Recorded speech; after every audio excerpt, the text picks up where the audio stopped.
Men, welcome to episode 23 of The Next Stage. I'm so excited to be with you. My name is Rob Stout. I'm the host of this podcast and excited that you're with us on this journey. The idea around what we do on The Next Stage is to help you as a man summit life's climb. We've been on a journey in a series we've had called Freedom from Porn. And in that, we've taken a look at the issue of pornography in a man's life. And it's more than one of those, hey, porn's wrong, don't do it. But we've jumped into the problem and we've taken a look at a lot of different angles on that. An interview we had with Mark Brendy took a look at porn in the sex trade industry. Cody Holland and I talked about really brain chemistry and how all of this fits into what's going on physiologically. We've taken a look at family systems. And then on our last episode, we took a look at the core issue of your life. If you haven't listened to that, go back and listen to that. It's all about the spiritual issue in your life that's going on, a very real issue in a place where it is my desire that you take a very serious look at your relationship with God, whether or not you're a career God follower or whether you're brand new to that journey or not really familiar at all. That's okay.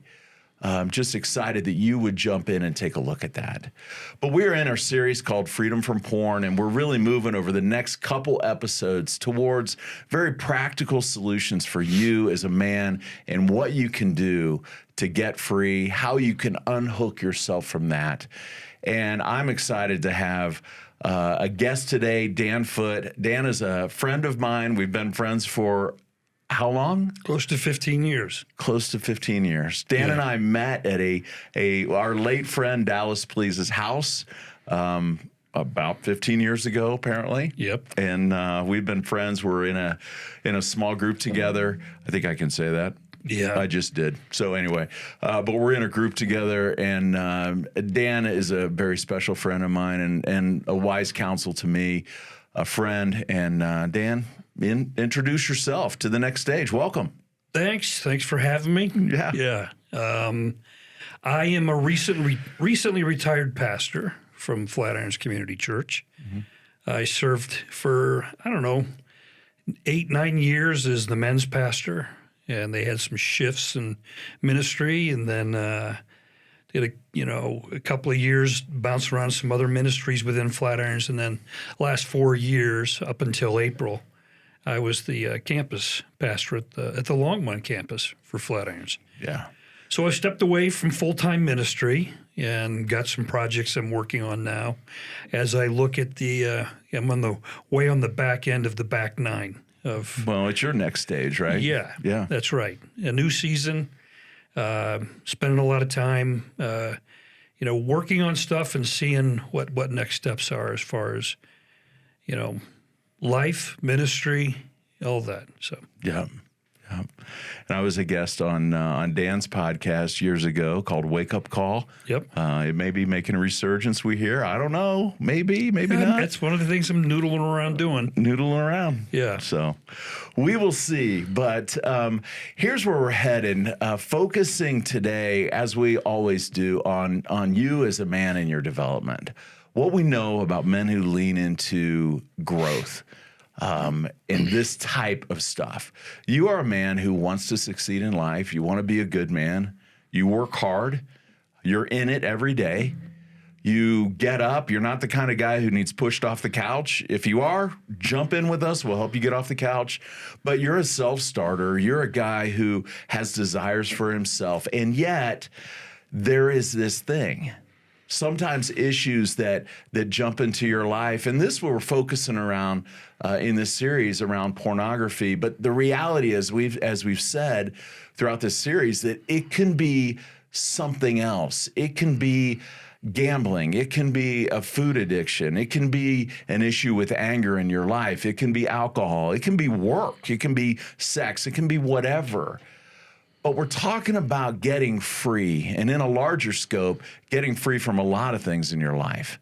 This particular issue that we've been focusing in on has been pornography, and it has been really good, really challenging to jump into.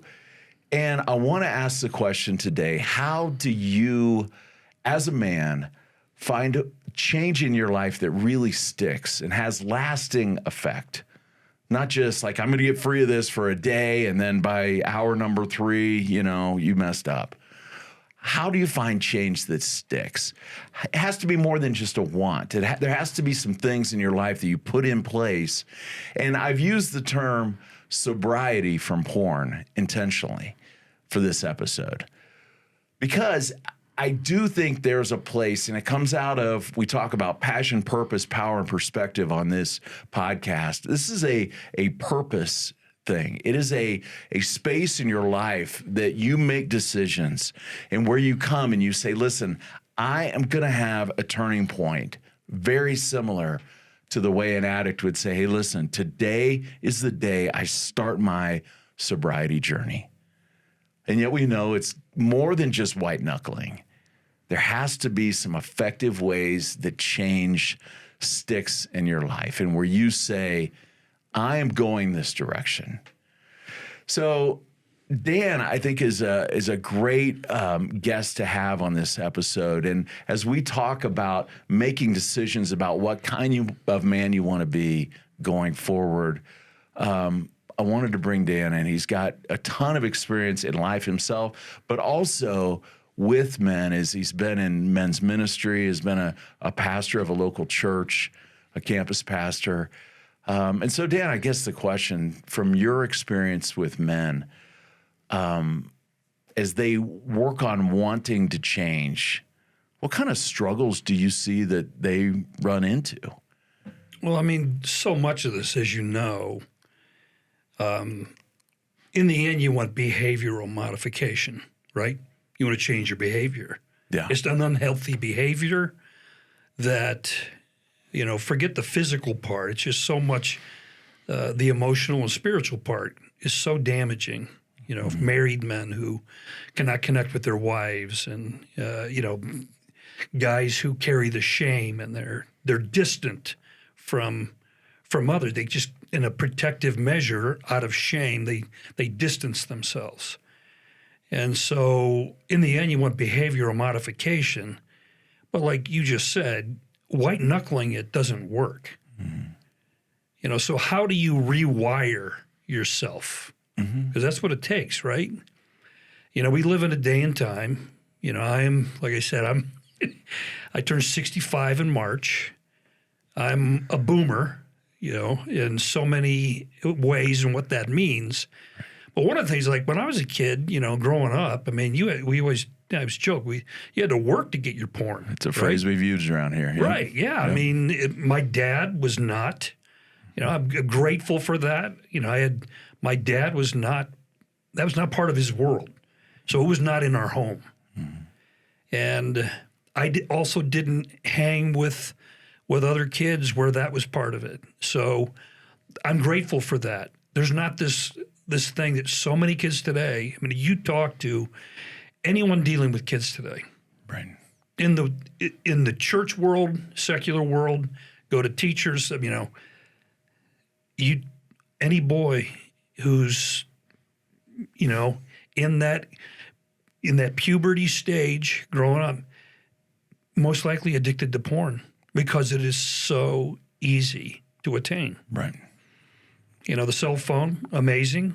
Also, just a portal to this dangerous world that, in a very formulative age, rewires your mind. So how do you rewire your mind? Right. That's the key. Right. Yep. What are some ways that you've seen that you, as you sat and talking to men just like this about this struggle, what are some tips? Or, I mean, is it just about willpower? Is it, what is it? There's no doubt that willpower is part of it, right? Sure. But I mean, as you and I have experienced, we're in community together. Mm-hmm. We're in this men's group. There's 5 of us, and we've been meeting for years. Mm-hmm. Every one of those guys in that group, in our group, used to be an active part of when I did men's ministry at Flatiron. So, I mean, we just have. But I go back to this whole thing around accountability. You need to be held accountable, but in reality, you can't hold me accountable unless you're going to live with me 24/7, right? Well, unless I'm going to put you in a straitjacket. Exactly. Yeah, exactly. So But what you have to do is you have to lower that guard in vulnerability and say, I'm going to invite you into this, which we've all experienced in our group, when outside of groups with other, in whether it's ministry or if you're able to get that vulnerable with people outside of ministry. What you have is somebody who's willing to drop that guard and invite you into this struggle. Right. And then what happens then is you do have accountability, meaning that you do know, however, if you invite somebody in, and whatever that looks like. I mean, I've seen this work this way. Hey, I struggle. This is my issue, porn. It's affecting every area of my life. Will you help me? Yeah. Okay. What does that mean? The next time that you are thinking about doing this, that's the great thing about phones, right? Text me. Call me. I'm there. And then what happens is the next time you get together face to face and you have that conversation, hey, how did you do this week? I did fine. Dude, I can tell you didn't do fine. Yes. Yeah, exactly. What happened? And so it is very proactive. The person, if they really want to change, they have to make some steps to open themselves up, be vulnerable with other men. And you got to be careful. You can't do this with everyone. Right. Right? I mean, mean, your life is an emotional smorgasbord, which also is equally as unhealthy. Sure. And so is that what you're getting at? Yeah. I mean, the thing is, like, how do you find safe men? Now, in the reality of as a man, you're not inviting women into this, right? It's ridiculous. Yeah. You're not inviting straight. Now, you're going to invite your wife into it. That's part of the honesty, right? Like, hey, here's where I'm struggling. Because this issue, as we all know, thrives in the dark. And when we keep people in the dark, it's going to grow. Right. It's the anonymity side. We've talked about that a lot on this series. It's seemingly anonymous, right? Yeah. I'm private. One of the most pivotal things as a follower of Jesus, and I know that not everybody who's going to listen and watch is but we've invited it wide open. We've said, you know what, this is not necessarily for Christian men. Right. Everybody's invited. Right. But one of the things as followers of Jesus, one of the most powerful things that Jesus says is in John 14:6 is, I am the way, the truth, and the life, and no one comes unto the Father except through me. And the Gospel of John uses this metaphorical understanding that Jesus is the light. Now, whether you believe in Jesus or not, what you have to do is you have to invite light into your life. You can't have those dark spaces, right? Right. Like we said, I mean, this pervasive issue of pornography is like it's like growing mushrooms. You keep it in the dark and you feed it poop. Right. I'm cleaning my language up here. Thank you. But yeah, that's what happens, right? Right. And if you do that, if you keep this in the dark and you feed it what it needs, it will grow and take over whatever it's planted in. Right. Now, if it's planted in your heart, look what happens. So, I guess the thing is then, how do you kill mushrooms? You dry them out and you expose them to light. And it's the same with pornography. Right. Same thing. So, why do you think lasting change is so challenging? The bottom line is we're broken. Right. We are broken, faulted people. And we also live in a world now that revels in brokenness. We glorify brokenness. Humanity loves to build people up and tear them down, right? But we just live in a day and time where the most perverse stuff that's out there is glorified and available to everyone. It's just like we just came through the baseball season, and we. By the way, Great season for the Tribe. Sorry, the Guardians. The Guardians. The Guardians. The Guardians, the Tribe. Yeah, yeah. Okay, moment of silence. Right. Yeah. But here's the thing. One of the things we loved, we gathered, I mean, both my son and my daughter and their families, I got son-in-law, daughter-in-law, all the 6 grandkids, and we all got together. We were watching these games together, and we watch on Major League Baseball TV. Hey, this is baseball. Baseball, hot dogs, apple pie, and Chevrolet, right? There you go. That's a boomer thing, isn't it? But the thing is, the commercials that they played throughout that, and our grandkids exposed to, what was on there. So much sexuality, so much of it's, I would say. It's medical stuff, but lots of erectile dysfunction and pills to take and all that. But I mean, it is central because we are a society focused on sex. Mm-hmm. So this is what makes it hard. The playing field is mined, right? Mm-hmm. So and the other thing too, I feel like no one wants to talk about, it's fun. It's a release. No, it's like heroin. People do not do heroin because it sucks. Right. Right. It's because it feels good. There's some charge. I mean, C.S. Lewis said even the person who commits suicide does it for their own pleasure. Right. I just had a conversation with someone recently, sitting across the table, and they were being really honest about their alcohol use. And I'm like, I got to cut this back. Well, okay, yeah. What are you doing? Bottom line, they're self-medicating. Things are really stressful. There's all kinds of, okay, that's alcohol. Yeah. Some people do, you brought it up at the beginning of this. Some people do it with food. Go right on down the line. And then you get into some of these areas that become so, some people do it with gambling. And then we'll look at the outcome that can happen through gambling. Mm-hmm. And then so many do with pornography. And we live in a day and time where the world looks at it as harmless. I would go a little further and say the world looks at it as a virtue. It's almost virtuous, the way that sex is portrayed, right? I mean, like we're selling items with sex. We're selling. I guess what I just want to clarify, pornography addiction is looked at as harmless. Oh. There's no addiction. I remember watching some comedian saying like, yeah, you say you're addicted to sex. You're not addicted to sex. You just like sex. Well, that's not true. I mean, you go to some medical, counseling. There's I'm sure you've already done this in the podcast, all the medical stuff that goes on, the endorphins that go off and how that rewires your brain. Mm-hmm. I mean, there's too many conversations that I've had with young men getting married, and after marriage comes, they can't perform because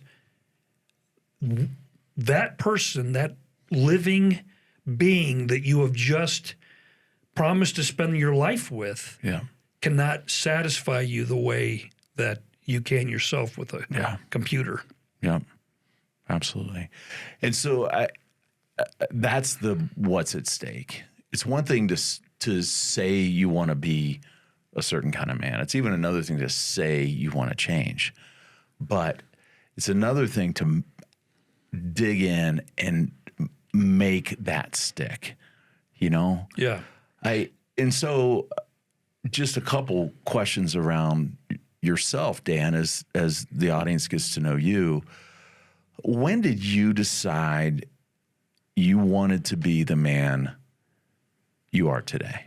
When did you decide that you're like, you know what, my life is going on this path? Yeah. Again, I'm grateful for the era that I grew up in. I think there was but when it comes down to really aiming my life, it really did happen. Big picture. Yeah, it happened after shortly after we had our first child. And we had our son Ben, and there's huge faith stuff for me that we could maybe save that for a later podcast. But I think the main thing was this. It was one of those things, like most of these milestones in our life, we don't recognize them until we've got years under our belt going like, I did not realize how important that conversation was. I didn't realize how important that man was or that woman was that spoke truth into my life. They were just there in the road with you, right? Yeah. It happened after I came to Colorado for the first time. The pastor at our church, said, hey, I'm going to go to this men's conference up in Colorado. We're going to stay in friends have a cabin. We're going to stay in there. We're going to go whitewater rafting. And I'm like, oh, you want to come? And I was like, sure. I want to stay in a cabin. I want to go to the mountains. I want to go whitewater rafting. I'll take a bullet and go to your men's conference. I don't want to, but I will. Right. And it was Promise Keepers. It was the last Promise Keepers at Folsom Field. Yep. And I think it was, I can't remember who it was, so I don't want to state who it was. I just remember it wasn't who said it, it's what they said. And it was this. Are you dealing with this thing? Are you a promise? Are you staying true to who you say you are? You say you're a good husband. Are you acting like it? Are you say you're a good father? Are you? And the point around fatherhood, you said, how many of you tell your kids, when they come to you, like, hey, can we go to the park, later? Yeah, we'll go later. And when that time comes, you go, hey, we're not going to. And this guy said, I remember him saying that if your kids see you as someone who can't be true to their word, how are they going to follow an unseen God? But what really hit me was this. There's no doubt I was still in the process of working through faith and all that. Yeah. But what really hit home was this. I was not being a man of my word to my son. And my daughter was just a baby. And what was I going to, and it was like, I need to be true to my word, no matter how tired I am. Right. Just say, hey, can we go to the park? Well, we're not going to today. Be honest. And I think, and what happened was this, that's the first domino. Yeah. And then in that trail of dominoes that are still going down today, other pieces of my life fell into place. Yeah. Sexual integrity fell into place. But after that, the key part really was going, I'm not the dad I want to be. Well, and it's decision point of saying and realizing, I think a lot of men hit that point of just going, okay, hey, the stakes are higher. I remember looking around the dinner table at one point with 3 girls, late elementary school, and like, dude, I am not doing well. Like, I gotta move the right direction. Right. Yeah. And we look back, and it's easy. Our friend Dallas, passed away recently. Yeah. I miss that man. But it's easy to almost to look at Dallas at 80, in his 80s, and be like, well, there he is. He's great. It's easy to look at you, and you're a few years down the road from me, and think, man, Dan's got it together. He always has. There's a younger man in my life, who I'm mentoring now. So he calls him Mr. Stout. He's from Texas, Mr. Stout. I'm like, don't call me Mr. Stout. That's my dad, right? Yeah.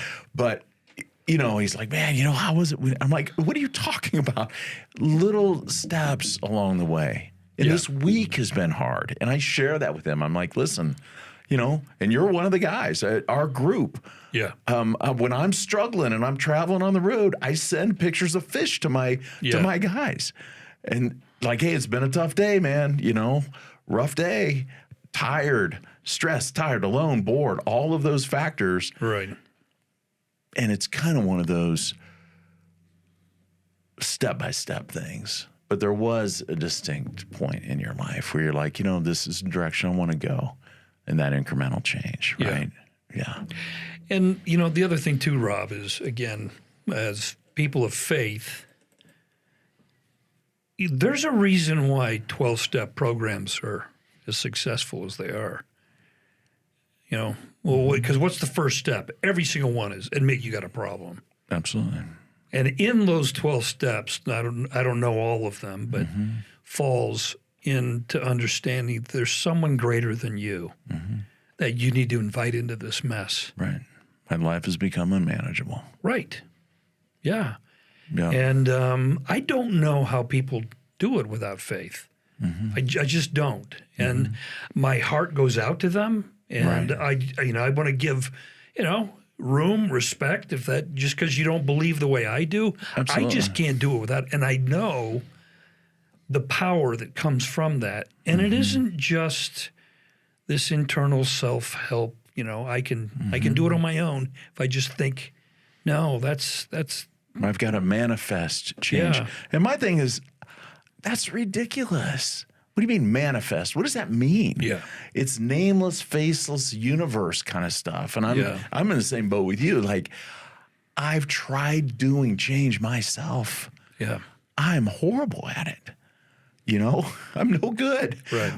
And that's where I can grab on to God and his help and his purpose and open my life up to him, those dark places, The other thing, too, don't you think so much of it is just admitting the reality that it's easier to say you want to change than actually want to? Oh. I mean, it's the... Yeah, my want is really lacking. The victim mentality. Oh, this is destroying my life. I need to change. Well, then why don't you put on your big boy pants and change? Well, because somehow we've taken personal responsibility out of the equation. Yeah. In a victimhood culture. And that's why we're approaching this from all four of those angles. And this one in particular, the four angles of your heart, your soul, your mind, your strength, what we call passion, purpose, power, perspective. This is really centered, and I wanted to center our conversation around that decision point, around the reality is that you are a man who can take personal ownership of his life and not just chuck that out. And, Right. That's a huge piece that I think we've kind of thrown by the wayside. Yeah, we live in a very entertainment-oriented society. Whatever pleases us, go ahead and do it. And how many people say, "Hey, I'm a victim of this myself. My garage is filled with stuff that I want to do, but I don't fulfill it all the time." Right? I love fly fishing. You and I have been fly fishing together. Yeah. I have a well line. I was with you when you caught your very first fish. That's right. It was a good day. That was a great one of those days that I will remember on my deathbed. Yeah. I hope that's not very soon. No, well, who knows? That's just it. I've reached the point where I don't want to. We don't want to digress. Yeah, but I think what I'm getting to is this: we say we want to do stuff, and we make passes at it, but we just live. We live in a day and age where there's just no accountability, and it's just like, oh, you didn't do it? That's okay. And that happens. That attitude goes for not fulfilling. You say you want to fly fish, or you want to run a marathon someday, or whatever. All the way to I thought I meant till death do us part, but I guess I didn't. No harm, no foul. Let's move on, right? And I think that this falls into, again, we can't keep each other accountable, but we can invite people in to that accountability that we're trying to hold ourselves to.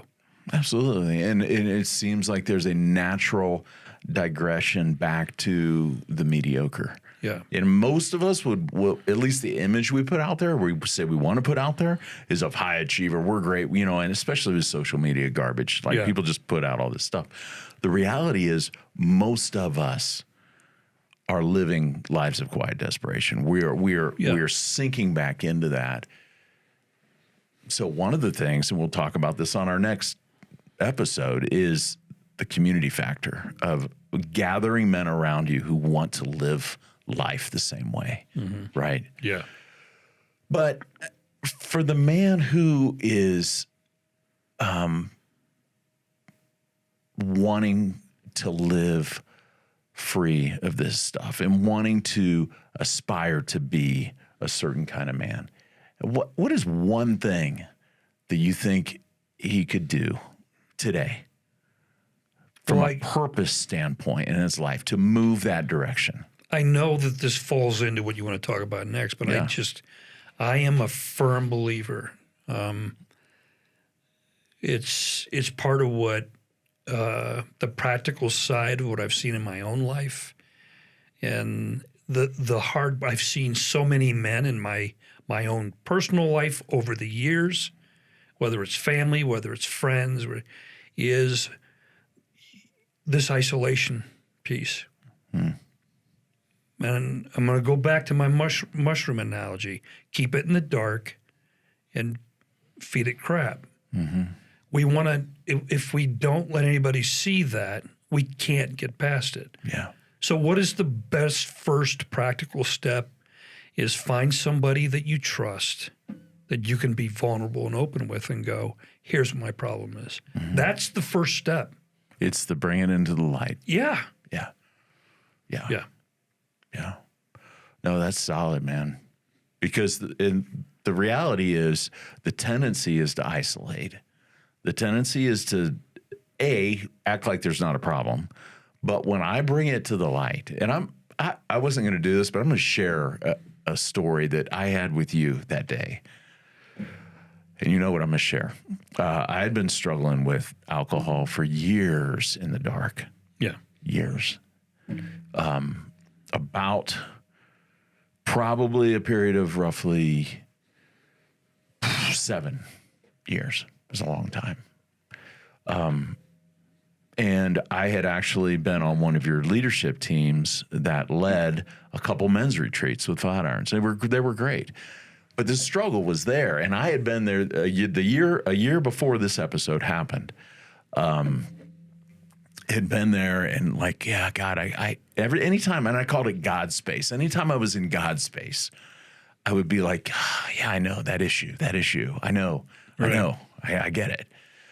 But there was the year that 2015, it was fall of 2015, October. And I was up there. We were having a great time. Our team was tight. We were working together. It was so much fun to be part of something really significant like that. And it hit me. And I was like, and it was almost it wasn't an out of body, spiritual light, thunderbolt thing, whatever, but it was very clear to me. Are you going to deal with this or not? Right. And you were standing at the back door of the meeting room up at Avalanche, up at Crooked Creek, and I walked up to you and touched you on the shoulder. And I was like, I got to talk to you. And you're like, what? Like afterwards, what's going on? You're all in like doer mode. And I turned around. Right. I'm like, no, like right now. And we went down into the basement of that place. Yeah. And I'm like, do you have shoulders to just hold something for me? You're like, yeah. And I brought it to the light. I brought this issue to the light. It wasn't just about, the alcohol thing was one thing, but what was underneath that was a whole ton of hurt. Sure. A whole ton of hurt.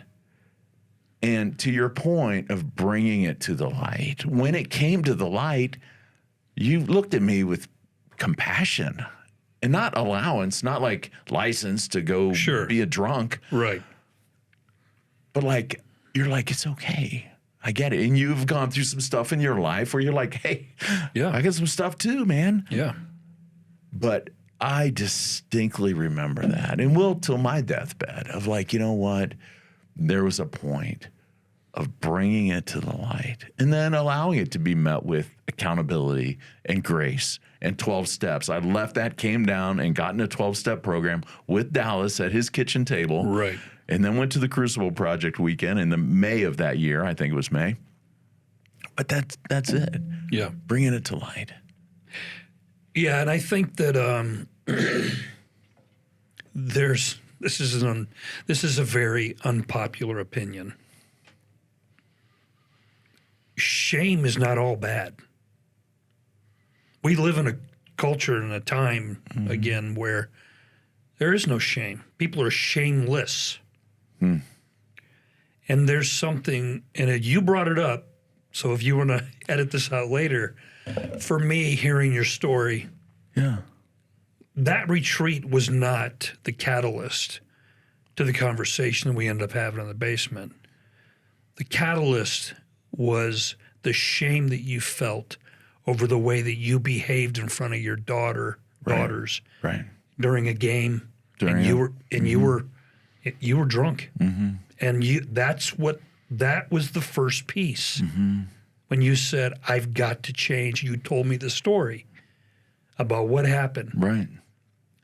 and I go back to you almost have to hit rock bottom on this. You have to reach a point of shame that you go, I can't do this anymore.